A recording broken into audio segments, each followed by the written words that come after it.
point on alternatives to conventional deadlift. Now, with a conventional deadlift, whether standard or sumo, you typically use a barbell. As you know, you come up to the bar, whatever stance. I'll do sumo for a change. Take a wide stance. I'll come down, because it's sumo, I'm taking a narrow grip, and I lift, no problem. However, one of the things you can probably see here, whether I do sumo or standard, is a standard. Even if I'm doing stiff leg, a straight leg,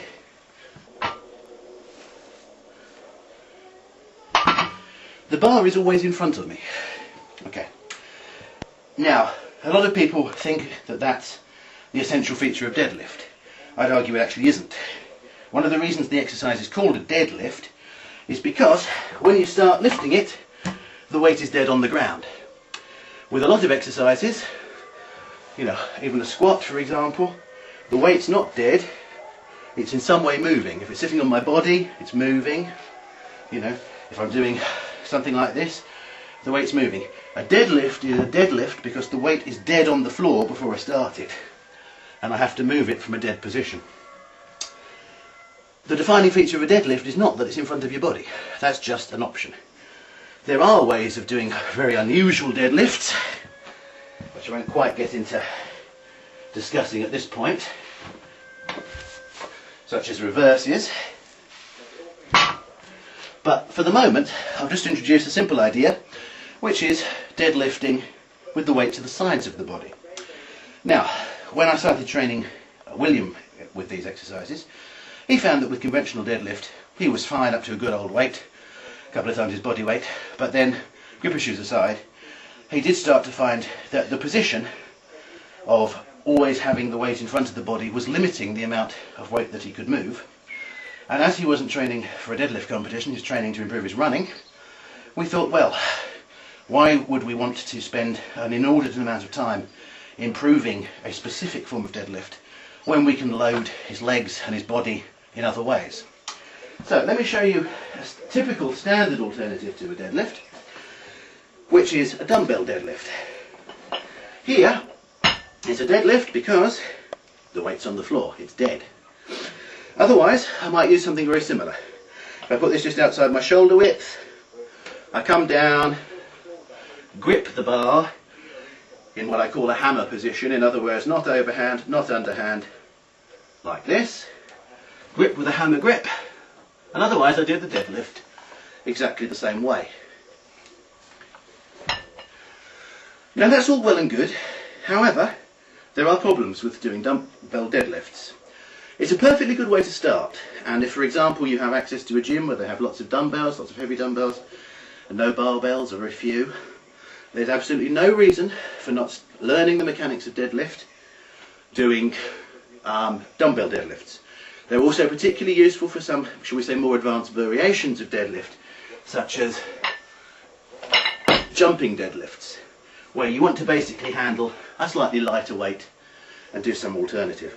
However, dumbbell deadlifts limit the weight that you can have in your hands considerably. Basically, there's a limit to how big a dumbbell you're going to find. The weight discs on the dumbbell will start getting in the way of your thighs. There's always the grip issue and so on, although you can solve that in other ways. However, in our case, we decided to get around this by basically inventing some equipment of our own. And William's now going to come around and show you what we've got here, or film me doing so. Right, this is what William and I currently use as an alternative to dumbbells. Basically, it started off as a pair of, if you like, modified giant dumbbells. These are dumbbell handles, welded onto pipes. We started off using them separately on stands. They've got some wheel rims at the bottom. They used to be originally freestanding. We used to call them power bells. After a while of using those, we decided actually we would rather have had a bit more stability, so we bolted them together, and then we started adding barrels and things to allow us to put sacks of sand and discs and things in there more easily. But basically it works in a similar way to a dumbbell deadlift, just like that, except that this frame now starts off at 100 kilos which is kind of what we use for warming up. I'm standing on a box here to adjust the range. I could, if I wished, I could stand on a higher box, so I have to come down lower, use a far greater, fuller range, you know, equivalently to me being crouched down, or I can just kick the box out of the way and move to more of a partial range. And this, with William's height, mimics the motion of his legs in running. And he'll whack off however many is necessary. 100 kilos probably seems like quite a lot, but you've got to bear in mind that I'm a big bloke and William has been doing this for a long time and has got to the point now where he can warm up on 100 kilos. I do not suggest most people try that.